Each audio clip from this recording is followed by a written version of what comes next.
तो आज के लेक्चर में हम लोग बात करेंगे कि किस तरीके से nitrogen centred base nitrogen centred base के परचेस में आपका इनोलेट जनरेट किया जाएगा। अब नाइट्रोजन सेंटर्ड बेस का मतलब क्या हुआ? ऐसा बेस जिसमें नाइट्रोजन एटम जो होता है वह क्या होता है? डोनर एटम होता है। जैसे मान लो कि आपका यहाँ पे क्या है? एलडीए।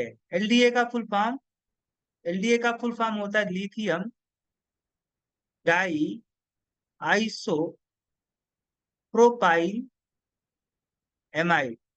और इसका जो स्ट्रक्चर अगर आप देखोगे तो यहाँ पे नाइट्रोजन होगा और नाइट्रोजन से एक प्रोपाइल ग्रुप आपका राइट हैंड साइड अटैच होगा और एक आपका iso propyl group left hand side attach होगा और यहाँ पे होगा निगेटिव चार्ज और लिथियम के ऊपर होगा पॉजिटिव चार्ज। ठीक है, तो ये इसका क्या नाम है? इसका नाम है आपका लिथियम डाई। देखो ये लिथियम हो गया आपका, ये आपका एक आइसोप्रोपाइल ग्रुप इधर और एक आइसोप्रोपाइल ग्रुप इधर। तो दो बार आइसोप्रोपाइल है तो डाई हो गया। और एक कौन सा ग्रुप है आपका? आइसोप्रोपाइल। तो लिथियम डाई आइसोप्रोपाइल और आपका नाइट्रोजन से हो गया एमाइड। ठीक है, तो इसमें अगर देखोगे तो नाइट्रोजन के ऊपर कैसा चार्ज है? निगेटिव चार्ज है। और यही निगेटिव चार्ज का मतलब नाइट्रोजन के ऊपर इलेक्ट्रॉन डेंसिटी ज्यादा है। और यही आपका जो नाइट्रोजन है जिसके ऊपर इलेक्ट्रॉन डेंसिटी ज्यादा है, यह अपना इलेक्ट्रॉन डेंसिटी प्रोटॉन को क्या करेगा? डोनेट करेगा। और प्रोटॉन को अगर डोनेट करता है तो ये जो आपका एलडीए है, एलडीए क्या करेगा? प्रोटॉन को एक्सेप्ट कर लेगा। और ये आपका जो एलडीए है प्रोटॉन को एक्सेप्ट करके एक बेस की तरह आपका काम करेगा। ठीक है, अब इसी तरीके से अगर मैं बात करूं, आपका LiHMDS और आपका LiTMP, ये सारे आपके बेस कैसे बेस हैं? ये ऐसे बेस हैं जिसमें नाइट्रोजन एटम क्या होता है? आपका डोनर एटम होता है। और ये सारे के सारे, चाहे आपके एलडीए हो, चाहे आपका LiHMDS हो, चाहे आपका LiTMP हो, ये सारे आपके नाइट्रोजन सेंटर्ड बेस हैं। इसका फुल फॉर्म अगर देखोगे तो इसका फुल फॉर्म होगा लिथियम। इसका नाम होगा लिथियम। अच्छा, इसका नीचे वाले का नाम देखते हैं। लिथियम टेट्रामिथाइल टेट्रामिथाइल टेट्रामिथाइल पिपराडीन पिपराडीन, जिसका स्ट्रक्चर कुछ इस तरीके का होगा। यहाँ पे आपके दो मिथाइल ग्रुप इधर और दो मिथाइल ग्रुप इधर। और यहाँ पे आपका नाइट्रोजन लिथियम से लिंक होगा, यानी नाइट्रोजन के ऊपर कैसा चार्ज होगा? अब लिथियम चूंकि पॉजिटिव चार्ज होगा, ये निगेटिवली चार्ज होगा। यहाँ पे नाइट्रोजन एटम क्या करेगा? अपना इलेक्ट्रॉन डेंसिटी देगा किसको? प्रोटॉन को, और प्रोटॉन को एक्सेप्ट करेगा। तो ये आपका एक बेस की तरह बिहेव करेगा। इसका क्या है? इसका फुल फॉर्म है आपका लिथियम बिस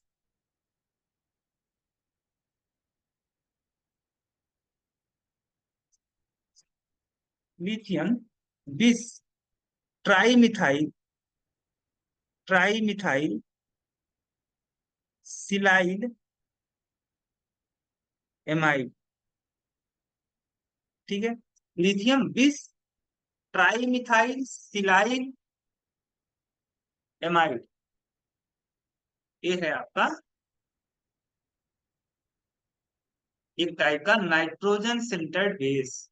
और इसके अलावा मैं बात करूं तो ये भी एक आपका बेस की तरह काम करेगा। यहाँ पे नाइट्रोजन क्या होगा? नाइट्रोजन के पास लोन पेयर है और ये लोन पेयर अपना किसको देगा? प्रोटॉन को देगा। तो ये नाइट्रोजन अपना लोन पेयर डोनेट करके प्रोटॉन को एक्सेप्ट कर लेगा।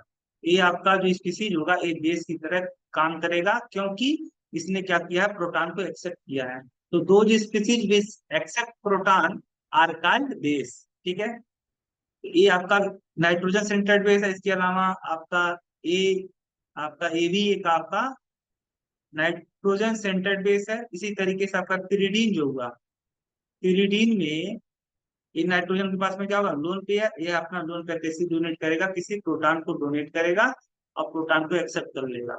ये भी क्या हुआ आपका, ये भी आपका नाइट्रोजन सेंटर्ड बेस हुआ, ए भी नाइट्रोजन सेंटर्ड बेस हुआ और ए भी नाइट्रोजन सेंटर्ड बेस हुआ, क्योंकि इन तीनों में आपका नाइट्रोजन क्या होगा, डोनर एटम होगा। नाइट्रोजन एटम जो होगा वह अपना इलेक्ट्रॉन डेंसिटी डोनेट करेगा किसको, प्रोटॉन को। आप बेस का डिफिनेशन जानते हो, ऐसा those species, those species which donate its electron density are called base, Lewis base. ठीक है, तो जो स्पीसीज आपका प्रोटॉन देता है उसे एसिड, और जो स्पीसीज आपका प्रोटॉन एक्सेप्ट करता है उसे क्या बोलते हो, बेस। ये सारे स्पीसीज आपके प्रोटॉन को एक्सेप्ट कर रहे हैं, इसलिए ये सारे के सारे कैसे हैं, ये आपके सारे के सारे बेस हैं। तो अगर मैं बात करूं कि आपका यहाँ पे कोई कार्बोनिल कंपाउंड कुछ इस तरीके का है, ये है आपका कार्बोनिल कंपाउंड। इसमें क्या है आपका, कार्बोनिल ग्रुप से, इस कार्बोनिल ग्रुप से क्या अटैच है, इस कार्बोनिल ग्रुप से अटैच है आपका कोई, इस कार्बोनिल फंक्शनल ग्रुप से अटैच है कोई आपका ग्रुप। अब हो सकता है ग्रुप आपका इलेक्ट्रॉन विथड्राइंग ग्रुप हो सकता है, या इलेक्ट्रॉन डोनेटिंग ग्रुप हो सकता है। अब अगर इसे मैं ट्रीट करवाता हूँ, इस कार्बोनिल कंपाउंड को मैं ट्रीट करवाता हूँ विथ एलडीए। एलडीए का स्ट्रक्चर कुछ इस तरीके का, यहाँ पे नाइट्रोजन के ऊपर क्या है, निगेटिव चार्ज है, और यहाँ पे कार्बन के ऊपर कैसा चार्ज है, पॉजिटिव चार्ज, और यहाँ पे हाइड्रोजन।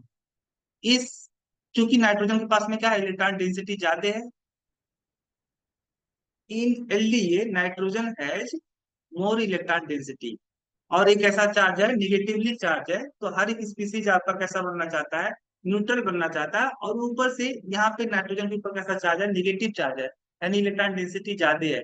ये अपना इलेक्ट्रॉन डेंसिटी डोनेट कर सकता है किसी इलेक्ट्रॉन डिफिशियंट स्पीसीज को। तो यहाँ पे चूंकि कैसा चार्ज है, इस कार्बोनिल में जो कार्बन यहाँ पे है, ये जो कार्बन है, कार्बोनिल जो कार्बन है, एक कार्बन कैसा है, इस कार्बन के ऊपर पॉजिटिव चार्ज है, और इस कार्बन के ऊपर अगर पॉजिटिव चार्ज है तो ये क्या करेगा आपका, यह नाइट्रोजन अपना इलेक्ट्रॉन डेंसिटी इस कार्बोनिल कार्बन को क्या कर सकता है, डोनेट कर सकता है, क्योंकि इस कार्बोनिल कार्बन के पास में क्या इलेक्ट्रॉन डेंसिटी की कमी है, इसके पास इलेक्ट्रॉन की क्या है, कमी है। ये जो कार्बन होगा आपका इलेक्ट्रोफाइल की तरह बिहेव करेगा, और ये आपका नाइट्रोजन न्यूक्लियोफाइल की तरह बिहेव करेगा। तो अगर ये यहाँ पे एक पॉसिबिलिटी तो ये बनता है कि आपका जो ये आपका एनायन है, ये एनायन आपका इस सेंटर के ऊपर अटैक कर दे। दूसरी पॉसिबिलिटी ये बनती है कि ये आपका ये जो एनायन है, ये एनायन आपका इस प्रोटॉन को एक्सेप्ट कर ले। ठीक है, अगर ये आपका फर्स्ट पॉसिबिलिटी है, ये आपका सेकंड पॉसिबिलिटी। अगर फर्स्ट पॉसिबिलिटी के सेकंड पॉसिबिलिटी को देखोगे, तो सेकंड पॉसिबिलिटी में क्या हो रहा है, क्योंकि नाइट्रोजन के ऊपर इलेक्ट्रॉन डेंसिटी ज्यादा है, तो ये अपना इलेक्ट्रॉन डेंसिटी डोनेट कर सकता है किसको, ऐसे स्पीसीज को जिसको इलेक्ट्रॉन की आवश्यकता है। तो अगर ये नाइट्रोजन अपना इलेक्ट्रॉन डेंसिटी इस प्रोटॉन पे डोनेट करता है, तो ये आपका जो सिग्मा इलेक्ट्रॉन डेंसिटी होगा, यह सिग्मा इलेक्ट्रॉन डेंसिटी कहाँ पे चला जाएगा, इस कार्बोनिल ग्रुप के साथ में रेजोनेंस में चला जाएगा, जिससे क्या होगा, ये जो आपका जो पाई बॉन्ड है यहाँ पे शिफ्ट हो जाएगा। यहाँ पे सेकंड सिचुएशन को अगर मैं कंसीडर करूं, तो यहाँ पे आपका इस कार्बन और इस कार्बन के बीच में क्या बनेगा, डबल बॉन्ड, इस तरीके से। और यहाँ पे आपका इस कार्बन से जुड़ा हुआ है ऑक्सीजन, और इस ऑक्सीजन के ऊपर कैसा चार्ज आएगा, निगेटिव चार्ज। यहाँ से आपका कोई ग्रुप जी जुड़ा होगा। ठीक है, कोई ग्रुप क्या जुड़ा होगा, जी ग्रुप आपका जुड़ा हुआ होगा, इस तरीके से। एक क्या है आपका, एक इनोलेट है, क्या है, एक इनोलेट है। अगर मैं सेकंड फर्स्ट सिचुएशन को मानूं, जिसमें आपका नाइट्रोजन क्या कर रहा है, इस कार्बोनिल कार्बन सेंटर के ऊपर क्या कर रहा है, अटैक कर रहा है।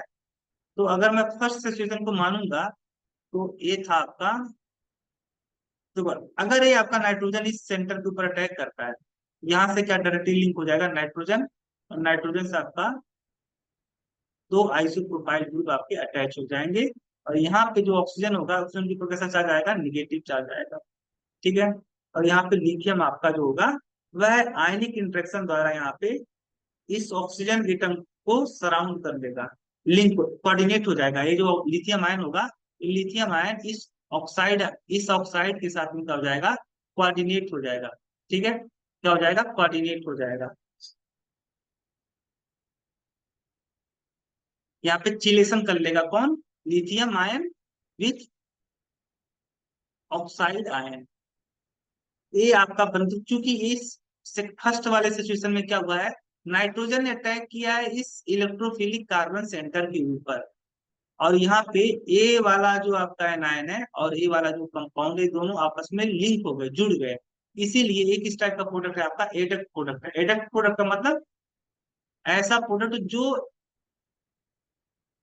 ऐड होने पे बना है। तो यहाँ पे ऐड क्या हुआ है, ये आपका जो आइसोप्रोपाइल एमाइड एनायन था, ये एनायन इस कार्बोनिल के साथ में जुड़ गया है, इसलिए ये आपका कैसा प्रोडक्ट है, एडक्ट प्रोडक्ट। ये दोनों के एडिशन से क्या बना है, आपका एक प्रोडक्ट बना है, तो इसका नाम होगा एडक्ट प्रोडक्ट। ठीक है।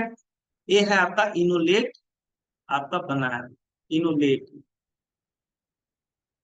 तो दोनों पॉसिबिलिटी है, दोनों पॉसिबिलिटी आपकी, फर्स्ट पॉसिबिलिटी अगर आप कंसीडर करोगे तो ये बनेगा, और सेकंड पॉसिबिलिटी को कंसीडर करोगे तो आपका एक इनोलेट आयन बनेगा। ठीक है। तो यहाँ पे ये जो आपका इनोलेट बनेगा, क्योंकि देखो देखो जो आपका आइसोप्रोपिल एमाइड ग्रुप है ना, एक कैसा ग्रुप है, आपका बल्की ग्रुप है। बल्की ग्रुप होने की वजह से ये डायरेक्टली इस सेंटर के ऊपर अटैक नहीं कर पाएगा, क्योंकि यहाँ पे लगेगा स्टेरिक हिंड्रेंस। इस कारण से ये जो आपका इनोलेट बनेगा, ये इसकी बनने की पॉसिबिलिटी क्या होगी, पॉसिबिलिटी बहुत ही क्या होगी, कम होगी। पॉसिबिलिटी बहुत ही कम होगी। एडक्ट प्रोडक्ट बनने की possibility by attacking of lithium isopropyl amide anion, ये इसकी पॉसिबिलिटी क्या होगी, बहुत कम होगी। एडक्ट प्रोडक्ट बनने की प्रोबेबिलिटी बहुत कम होगी, इनोलेट बनने की प्रोबेबिलिटी ज्यादा होगी। तो ये आपका जो इनोलेट बनेगा, ये मेजर प्रोडक्ट बनेगा। यानी आपका एलडीए ने क्या किया, एलडीए ने प्रोटॉन एक्सेप्ट करके यहाँ पे इस कार्बोनिल कंपाउंड को, इस कार्बोनिल कंपाउंड का बना लिया इनोलेट। ठीक है। अब मैं एक सिचुएशन दे रहा हूं जिसमें आपका जो कीटोन है वह कीटोन अनसिमेट्रिकल है। तो यहाँ पे अनसिमेट्रिकल कीटोन होने पर आपके सामने एक सिचुएशन आ जाएगा कि आप किस प्रोटॉन को एक्सेप्ट, ये जो एलडीए है, एलडीए किस प्रोटॉन को एक्सेप्ट करेगा। ये है आपका अनसिमेट्रिकल कीटोन, जिसमें यहाँ पे आपका हाइड्रोजन एटम है, दो हाइड्रोजन एटम, और यहाँ पे कितने हैं, थ्री हाइड्रोजन एटम। ठीक है। और यहाँ पे इस अनसिमेट्रिकल कीटोन को मैं ट्रीट करवा रहा हूँ किसके साथ में, एलडीए के साथ में। एलडीए में कौन है आपका, एलडीए में आपका लिथियम,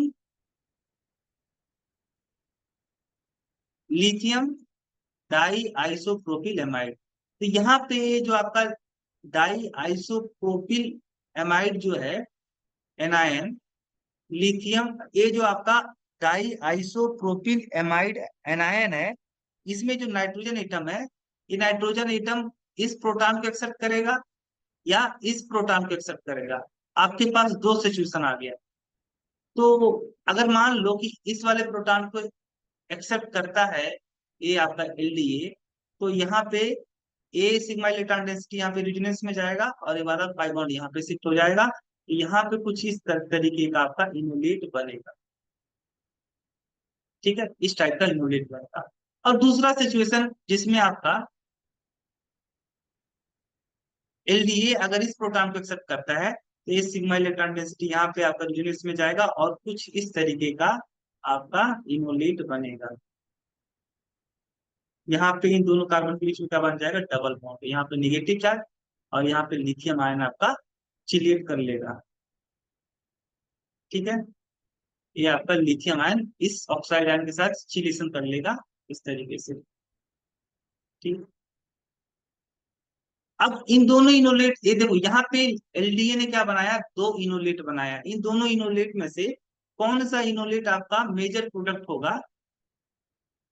तो यहाँ पे देखो, ये आपका इस इनोलेट के पास में कितने अल्फा हाइड्रोजन है? 6 अल्फा हाइड्रोजन। और इस इनोलेट में कितने अल्फा हाइड्रोजन है? 2 अल्फा हाइड्रोजन है। तो कौन सा आपका इनोलेट, किस इनोलेट के पास में मोर अल्फा हाइड्रोजन है? तो फर्स्ट वाले इनोलेट के पास में आपका अल्फा हाइड्रोजन की संख्या क्या है? ज्यादा है। और सेकेंड वाले केस में नंबर ऑफ अल्फा हाइड्रोजन क्या है? कम है। इस कारण से ये जो आपका इनोलेट फर्स्ट बना है, ये थर्मोडायनामिकली क्या होगा? स्टेबल होगा। क्योंकि ये आपका यहाँ पे देखो, ये जो आपका इनोलेट है, ये इनोलेट क्या है? डाई सबस्टिट्यूटेड है। डाई सबस्टिट्यूटेड कैसे हुआ? यहाँ पे आपका जो डबल बॉन्ड, इस डबल बॉन्ड से एक आपका कोई एल्किल ग्रुप जुड़ा हुआ है, और इधर आपका कोई एक एल्किल ग्रुप जुड़ा है। तो यहाँ पे दो एल्किल ग्रुप इस कार्बन कार्बन डबल बॉन्ड से जुड़ा हुआ है। तो एक किस टाइप का इनोलेट है? डाई सबस्टिट्यूटेड इनोलेट है। और ये आपका किस टाइप का इनोलेट है? यहाँ पे इस डबल बॉन्ड से केवल एक ही ग्रुप आपका, इस डबल बॉन्ड से, ये आपका जो इथाइल ग्रुप है, अटैच है। ये आपका मोनो सबस्टिट्यूटेड इनोलेट है, और ये आपका डाई सबस्टिट्यूटेड इनोलेट है। ये आपका मोर सबस्टिट्यूटेड इनोलेट है, मोर नंबर ऑफ अल्फा हाइड्रोजन रखता है। इस कारण से एक किस टाइप का इनोलेट होगा? थर्मोडायनामिकली। क्योंकि मैंने ऑलरेडी बात कर रखी है कि अगर आपका इनोलेट मोर सबस्टिट्यूटेड हुआ, तो वो इनोलेट किस टाइप का इनोलेट होगा? थर्मोडायनामिकली स्टेबल इनोलेट होगा। और एक ऐसा इनोलेट होगा आपका काइनेटिकली काइनेटिकली स्टेबल इनोलेट होगा। काइनेटिकली स्टेबल इनोलेट होगा, और एक अब आपका थर्मोडायनामिकली स्टेबल इनोलेट होगा। और यहाँ पे जो मेजर प्रोडक्ट बनेगा वो कौन सा बनेगा? क्योंकि एलडीए क्या है आपका? एलडीए एक बल्की ग्रुप है। एलडीए में जो आपका ये एनायन है, एनायन कैसा है? बल्की है। और बल्की जो ग्रुप होगा वह कहाँ पे जाना चाहेगा? वहां पे जाना चाहेगा जहां पे स्टेरिक हिंड्रेंस कम है। तो ये आपका सेकेंडरी सेंटर के ऊपर अगर इस प्रोटॉन को एक्सेप्ट करता है, तो ये आपका ए ग्रुप और ए ग्रुप क्या करेंगे? स्टेरिक हिंड्रेंस लगाएंगे। इस 2 डिग्री सेंटर पे क्या होगा? 2 डिग्री कार्बन सेंटर पे आपका स्टेरिक हिंड्रेंस ज्यादा लगेगा, और 1 डिग्री कार्बन सेंटर पे अगर के पास जाता है, तो स्टेरिक इंडेक्स क्या लगेगा? कम लगेगा। तो ये आपका यहाँ पे इस प्रोटॉन को एक्सेप्ट ज्यादा करेगा। ज्यादा फेवरेबल क्या होगा? ज्यादा फेवरेबल ये होगा कि ये जो एनायन है, एनायन इस प्रोटॉन को एक्सेप्ट करे। क्योंकि यहाँ पे अगर आपका ए एमाइड अगर आपका इस प्रोटॉन को एक्सेप्ट करता है, तो ये कैसा होगा आपका? यहाँ पे स्टेरिक हिंड्रेंस कम लगेगा। तो आपका जो मेजर प्रोडक्ट होगा वो होगा आपका काइनेटिकली स्टेबल वाला। एलडीए किस टाइप का इनोलेट बनाएगा? एलडीए आपका एलडीए आपका काइनेटिकली काइनेटिकली स्टेबल इनोलेट बनाएगा। काइनेटिकली स्टेबल इनोलेट का मतलब होगा less substituted less substituted enolate less substituted enolate आपका बनाएगा कौन? एलडीए। एलडीए आपका कैसा इनोलेट बनाएगा? लेस सब्स्टिट्यूटेड इनोलेट बनाएगा। यानी ये जो आपका इनोलेट बना है, ये इनोलेट आपका मेजर होगा। क्योंकि एलडीए उस प्रोटॉन को एक्सेप्ट करेगा जहां पे स्टेरिक हिंड्रेंस कम हो। यानी किनारे से जो मॉलिक्यूल होगा, मॉलिक्यूल के कॉर्नर से क्या करेगा? ये आपका कॉर्नर है, ये इस मॉलिक्यूल का कॉर्नर क्या है आपका? ये वाला जो एरिया है, एरिया का कॉर्नर है। तो कॉर्नर कॉर्नर से आकर के आपका पीछे से आकर के, जहां कॉर्नर से आकर के क्या करेगा? यहाँ पे प्रोटॉन को एक्सेप्ट करेगा। और यहाँ पे अगर जाता है तो यहाँ पे स्टेरिक हिंड्रेंस क्या होगा? ज्यादा होगा। क्योंकि ए ग्रुप आपका, ए वाला जो ग्रुप होगा और ए वाला ग्रुप, यहाँ पे मिथाइल ग्रुप और यहाँ पे आपका ए ग्रुप, ये दोनों ग्रुप मिल करके इस एलडीए बल्कि ग्रुप को क्या करेंगे? रिपेल करेंगे, क्या करेंगे, रिपेल करेंगे, दूर भगा देंगे। इसलिए ये आपका एलडीए यहाँ पे इसके नजदीक नहीं आ पाएगा, इस प्रोटॉन के नजदीक नहीं आ पाएगा। और अगर नहीं आ पाएगा तो यहाँ से प्रोटॉन निकलने की प्रोबेबिलिटी क्या होगी, मिनिमम होगी। लेकिन यहाँ पे देखने वाली बात है कि अगर मैं क्या करूं, अगर मान लो आपका जो कीटोन है, ये जो अनसिमेट्रिकल कीटोन है, वह वन इक्विवेलेंट अमाउंट में लिया जाता है। और जो एलडीए है, एलडीए मान लो आपका जी, एलडीए कितने अमाउंट में लिया गया है, एलडीए आपका वन इक्विवेलेंट में लिया गया है। यानी अनसिमेट्रिकल कीटोन की क्वांटिटी और एलडीए की क्वांटिटी अगर सेम है, यहाँ पे जो आपका इनोलेट बनेगा वो आपका काइनेटिकली स्टेबल इनोलेट बनेगा। यहाँ से प्रोटॉन को एक्सेप्ट करेगा एलडीए, और यहाँ पे एक्सेप्ट करके क्या बनाएगा, आपका काइनेटिकली स्टेबल इनोलेट बनाएगा, काइनेटिकली स्टेबल इनोलेट बनाएगा। ये आपका क्या होगा, 100% बनेगा। सारा का सारा जो इनोलेट बनेगा वो कैसा बनेगा, काइनेटिकली स्टेबल इनोलेट बनेगा। और यहीं पे अगर मान लो कि आपका अनसिमेट्रिकल कीटोन वन इक्विवेलेंट है और एलडीए कितनी अमाउंट में है आपका, मान लो एलडीए आपका 0.9 इक्विवेलेंट अमाउंट में लिया गया है। यानी जो एलडीए लिया गया है वह अनसिमेट्रिकल कीटोन की क्वांटिटी की तुलना में कम क्वांटिटी में लिया गया है। तो यहाँ पे जो इनोलेट बनेगा आपका, वो इनोलेट आपका थर्मोडायनामिकली स्टेबल इनोलेट बनेगा। कैसा बनेगा, थर्मोडायनामिकली स्टेबल इनोलेट बनेगा, जब आपका एलडीए कम अमाउंट में लिया जाएगा।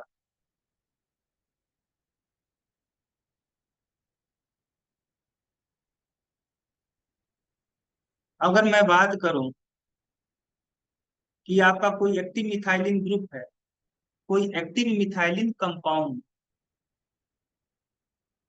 ये है आपका एक्टिव मिथाइलिन कंपाउंड। अगर इस एक्टिव मिथाइलिन कंपाउंड को मैं ट्रीट करवाऊं विथ एलडीए, एलडीए चूंकि बल्की ग्रुप होने की वजह से ऐसे जगह से प्रोटॉन को एक्सेप्ट करना चाहेगा जहां पे स्टेरिक हिंड्रेंस क्या हो, कम हो। यहाँ पे इस मिथाइलिन ग्रुप के पास में क्या है, दो हाइड्रोजन है, और यहाँ पर भी क्या है, आपका हाइड्रोजन है। तो एलडीए तो चाहे आप सोच रहे होगा कि एलडीए जो होगा, एलडीए यहाँ से इस प्रोटॉन को क्या करेगा, एक्सेप्ट करेगा, क्योंकि यहाँ पे आपका 1 डिग्री सेंटर है और यहाँ पे स्टेरिक हिंड्रेंस क्या होगा, कम होगा। लेकिन यहाँ पे आपका जो एलडीए होगा, एलडीए इस प्रोटॉन को एक्सेप्ट करेगा, ना कि इसको करेगा। क्यों, इस वाले को क्यों करेगा और इस वाले को क्यों नहीं करेगा, क्योंकि यह इतना ज्यादा, ये आपका कैसा कंपाउंड है, ये कंपाउंड आपका एक्टिव एक्टिव मिथाइलिन कंपाउंड है। और ये जो एक्टिव मिथाइलिन कंपाउंड है, यह है आपका मोर एसिडिक कैरेक्टर का होता है। इस कारण से यहाँ से प्रोटॉन का निकलना क्या होगा, आसान होगा। तो ऑलवेज जो आपका यहाँ पे ऑलवेज क्या होगा आपका, ये जो एलडीए होगा, एलडीए हमेशा क्या निकाल, कहाँ से प्रोटॉन निकालेगा, एलडीए आपका एक्टिव मिथाइलिन कंपाउंड में मिथाइलिन ग्रुप से क्या करेगा, एलडीए आपका एलडीए आपका हमेशा इस मिथाइलिन ग्रुप से क्या निकालेगा, प्रोटॉन निकालेगा। ठीक है, ये आपका ऑलवेज होगा, ऑलवेज। और यहाँ पे जो आपका इनोलेट बनेगा वह, अगर ये यहाँ से प्रोटॉन को एक्सेप्ट करता है तो आपका सिग्मा इलेक्ट्रॉन डेंसिटी यहाँ पे रिजोनेंस में जाएगा, और एक पाई इलेक्ट्रॉन डेंसिटी यहाँ पे शिफ्ट होगा। यहाँ पे निगेटिव चार्ज, यहाँ पे सिग्मा बॉन्ड, यहाँ पे डबल बॉन्ड। ये आपका क्या होगा, इनोलेट हो गया। क्या हो गया, इनोलेट। ये हो गया आपका इनोलेट। ठीक है।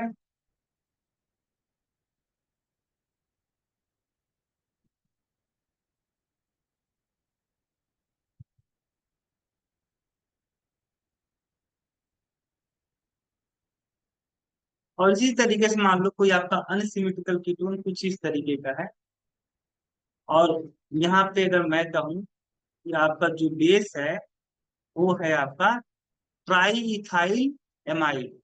क्या है, आपका बेस कैसा है, अगर बेस आपका ट्राई इथाइल एमाइड हो, तो ऐसे केस में आपका ये जो बेस है ना, ये बेस कैसा बेस है, ये आपका non nucleophilic, non nucleophilic base है, यानी ऐसा बेस है जो न्यूक्लियोफाइल की तरह बिहेव नहीं कर सकता है। ऐसा बेस जो न्यूक्लियोफाइल की तरह बिहेव नहीं कर सकता है। क्यों? क्योंकि इसका साइज देखोगे ना, इसका स्ट्रक्चर कुछ इस तरीके का होगा। CH3, यहाँ पे CH2 CH3, और यहाँ पे आपका CH2 CH3। ये आपका बल्कि है, क्या है, बल्कि बेस है। और बल्कि बेस क्या हो, बल्कि बेस होने की वजह से यहाँ पे नाइट्रोजन यहाँ पे इस सेंटर पे आपका डायरेक्टली अटैक नहीं कर पाएगा। और नहीं कर पाएगा इसका मतलब ये आपका जो बेस है ये न्यूक्लियोफाइल की तरह बिहेव नहीं कर पाएगा, ड्यू टू बल्कि size of try ethyl amide base. इस बेस का साइज बल्कि होने की वजह से ये डायरेक्टली इस सेंटर पे अटैक नहीं कर पाएगा। ठीक है, तो यहाँ पे क्या होगा आपका, ए आपका जो बेस होगा, यहाँ ये बेस क्या करेगा, आपका प्रोटॉन एक्सेप्ट करेगा, और प्रोटॉन एक्सेप्ट करके क्या करेगा, यहाँ पे इनोलेट बनाएगा।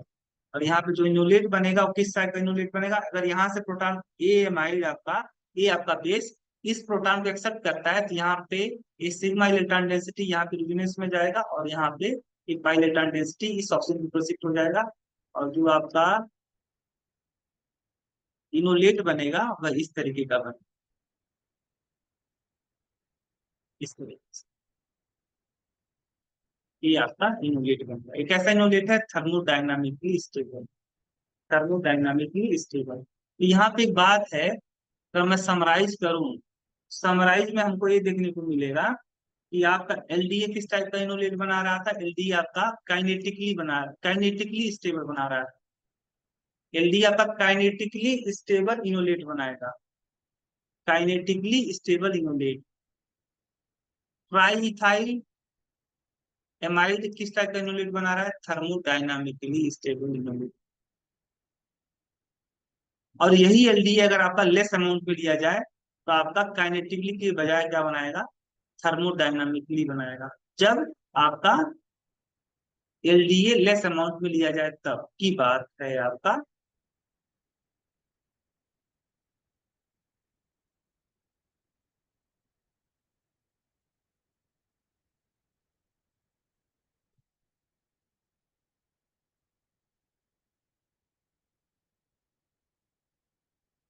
यहाँ पे आपका है एस्टिल क्लोराइड, और अगर इस एस्टिल क्लोराइड को मैं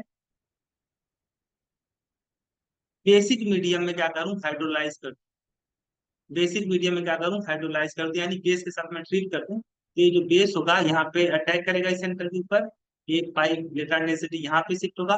वापिस से जब ये इलेक्ट्रॉन डेंसिटी आपका रिजोनेंस में आएगा तो आपका एक क्लोराइड आयन क्या होगा, बाहर निकल जाएगा, और आपका इस कार्बन से क्या डायरेक्टली लिंक हो जाएगा, आपका ओ एच ग्रुप आपका लिंक हो जाएगा इस तरीके का।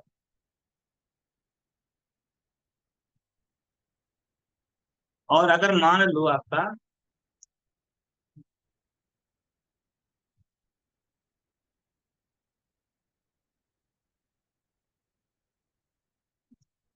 NE2,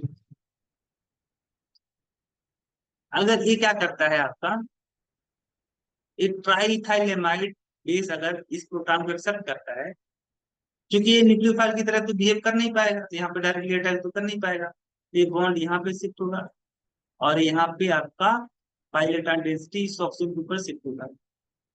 यहाँ पे इस कार्बन और इस कार्बन के बीच में क्या होगा, डबल बॉन्ड, और ये यहाँ पे ऑक्सीजन के ऊपर निगेटिव चार्ज, यहाँ पे ये।